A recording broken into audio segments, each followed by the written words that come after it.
Assalamualaikum dan selamat pagi dan juga selamat Hari Raya Aidilfitri. Okey, jumpa lagi kita secara online dalam PDPR.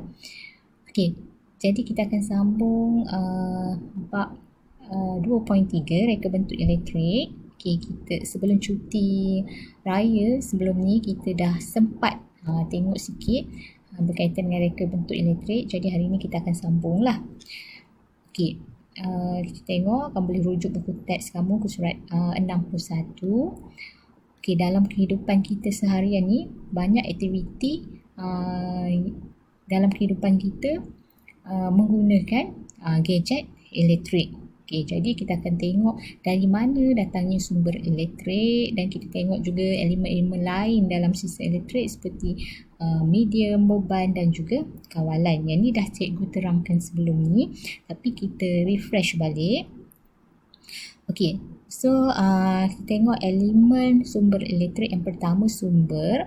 Jadi dari mana datangnya bekalan punca elektrik? Okey, kita boleh dapat melalui jana kuasa, bateri, solar dan sebagainya. Okey, dan sumber elektrik ni boleh dibagi pada dua jenis. Satu sumber yang boleh diperbaharui dan satu lagi sumber yang tidak boleh diperbaharui. Okey, apa bezanya? Okey, sumber yang boleh diperbaharui adalah sumber yang boleh diguna semula dan bekalan tenaganya adalah kekal selama-lamanya. Okay, biasanya sumber semula jadilah. Contohnya seperti angin, air, matahari dan juga ombak. Okay, manakala sumber yang tidak boleh diperbaharui pula adalah sumber yang kalau kita guna ianya akan habis dan tidak boleh dikitar semula. Contohnya macam petroleum, arang, batu, gas dan juga tenaga nuklear. Okey, itu sumber ya. Okey, ini contoh proses penjanaan hidroelektrik. Okey. Jadi kat Malaysia ni ada beberapa empangan lah yang digunakan untuk menjana hidroelektrik. Okey, antaranya stesen jana kuasa hidroelektrik yang terdapat di Empangan Kenyir, Terengganu, Empangan Temenggur di Perak, Empangan Pergau di Kelantan dan juga Empangan Bakung di Sarawak. Okey, kemudian elemen yang kedua ialah medium. Okey, medium ni adalah perantara, ya. Perantara daripada sumber tenaga tadi kepada peralatan elektrik yang kita gunakan. Jadi medium ni sama ada berwayar ataupun tanpa wayar, ya. Okey, kemudian yang ketiga, elemen ketiga adalah beban. Beban ialah sebarang peralatan elektrik yang disambung pada litar elektrik untuk membolehkannya berfungsi dan beroperasi. Contohnya kalau kita tekan switch, jadi ada kesan cahaya pada mentol. Mentol akan menyala, kipas akan berputar dan ada pembesar suara akan berbunyi. Okey, yang keempat adalah kawalan. Kawalan bermaksud kita mengawal arus elektrik secara selamat sama ada menyambungkan atau memutuskan litar. Okey, kawalan ni kita boleh buat secara manual ataupun automatik. Okey, contoh manual adalah kawalan suhu pada streka. Kan streka yang ada dia punya pelaras tu lah, kita boleh laras setakat suhu mana yang kita nak bersesuaian dengan pakaian yang kita nak iron. Okey, untuk yang secara automatik adalah kawalan switch pada pemutus litar. Yang ni ada dekat rumah kita lah, biasa tengok kan. Okey, kalau anda kata guruh kuat ke kilat kuat, tiba-tiba blackout. Yang tu dia putuskan litar secara automatik untuk mengelakkan perkara-perkara yang seperti litar pintas yang boleh menyebabkan kebakaran. Okey, itu tadi 4 elemen sistem elektrik. Kita ada sumber, kita ada medium, kita ada beban dan juga kawalan. Okey, seterusnya kita tengok jenis-jenis arus. Okey, arus ni ada dua, senang je. Satu ulang alik, satu lagi arus terus.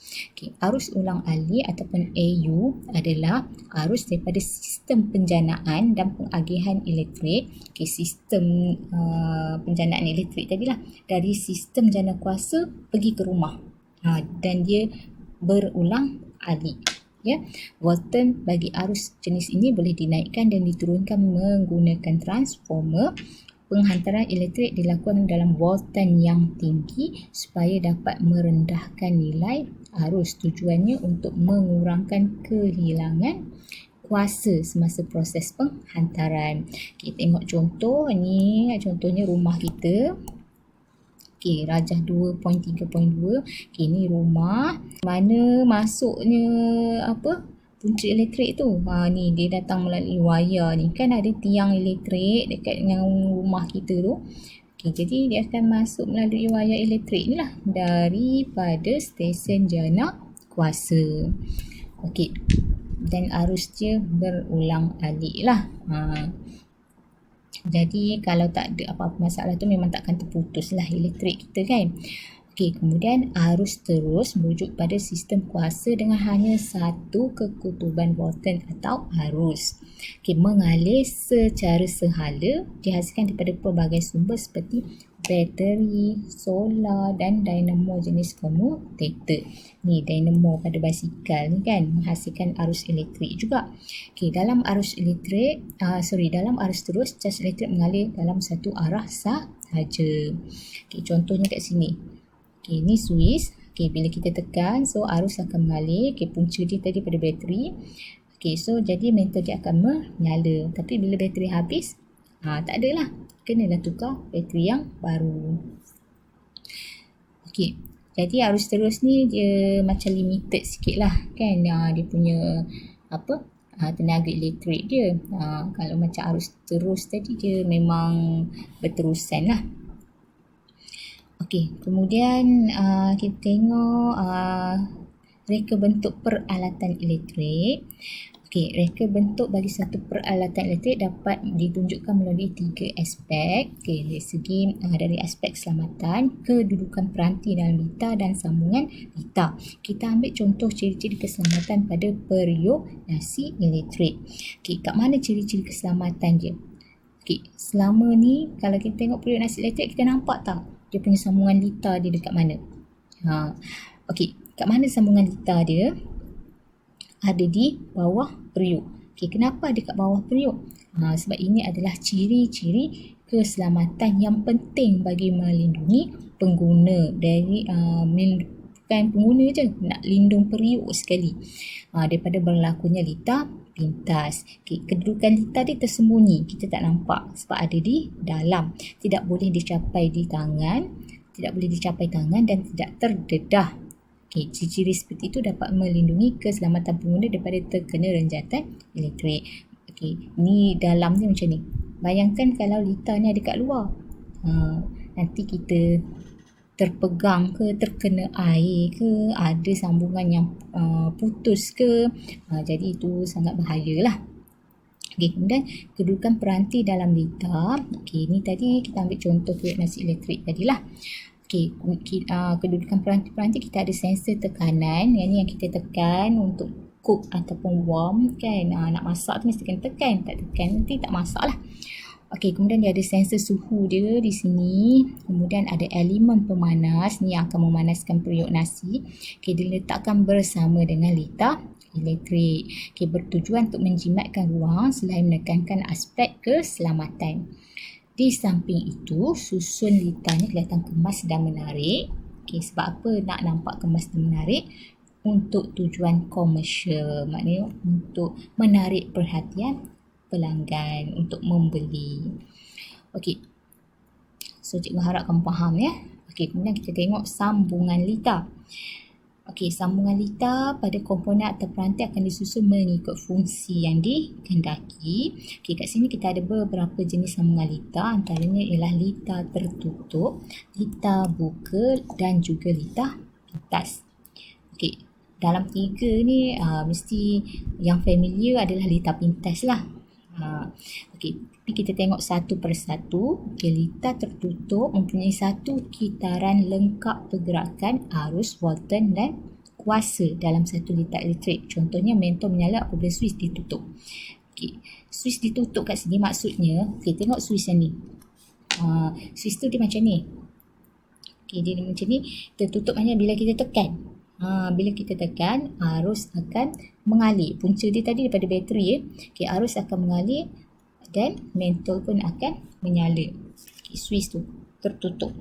Okay, kita tekan.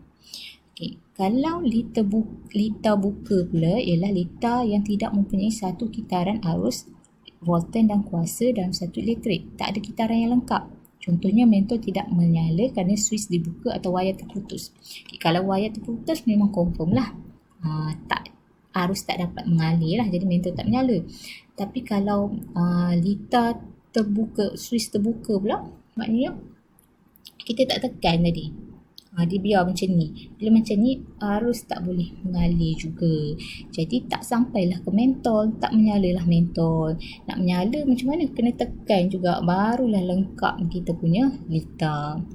Okay, kemudian lita pintas berlaku apabila wayar positif, okay, tengok warna merah ni, wayar merah ni, dan wayar negatif ya, yang bocor, dua-dua bocor, bersentuhan ya, bersentuhan tanpa melalui mentol, dia bersentuhan kat sini.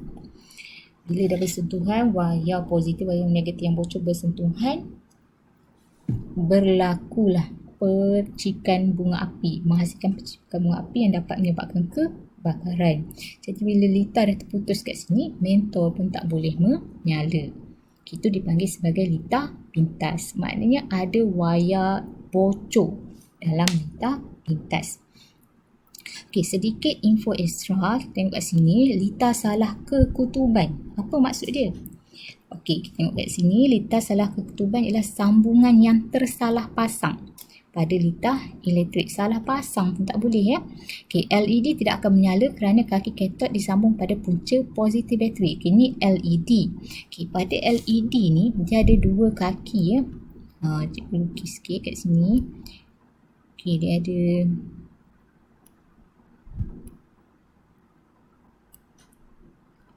lepas tu dia ada satu lagi, lebih kurang macam ni lah. Okay, dia ada satu kaki positif dan satu kaki negatif. Okay, kaki yang panjang ni adalah kaki positif, yang pendek ni adalah kaki negatif. Okay, ni positif, ini negatif. Jadi yang positif ni kenalah sambung pada wayar yang positif juga. Kena sambung pada wayar positif. Yang negatif ni kenalah sambung pada wayar negatif. Barulah betul ke kutuban dia. Okey, kalau salah tak boleh menyala. Ya, serupa juga dengan bateri. Kalau kita salah pasang pun dia punya tempat positif negatif dia.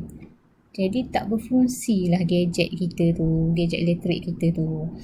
Okey, itu ekstra lah ya. Lita salah kekutuban. Satu lagi lita arus bocor. Okay, terjadi daripada kebocoran arus pada wayar. Okay, ada arus yang bocor pada wayar. Okay, dengan kebocoran arus pada wayar hidup dengan badan logam perkakasan elektrik. Ni ceret elektrik ni, dia daripada logam. Kemudian ada pula arus yang bocor. Jadi ada berlaku lita arus bocor. Okey. So kita berhenti dulu setakat ni. Okey, untuk next class cikgu akan ajar kamu membuat pengiraan parameter elektrik dan reka bentuk lita. Okey, yang ni pun mudah je. Lagipun cikgu rasa kamu dah belajar dalam subjek sains. Okey, so nanti kita sambung next week. Okey, untuk latihan, okey, kamu buat dalam modul PDPR ya. Modul PDPR yang cikgu dah bekalkan sebelum cuti.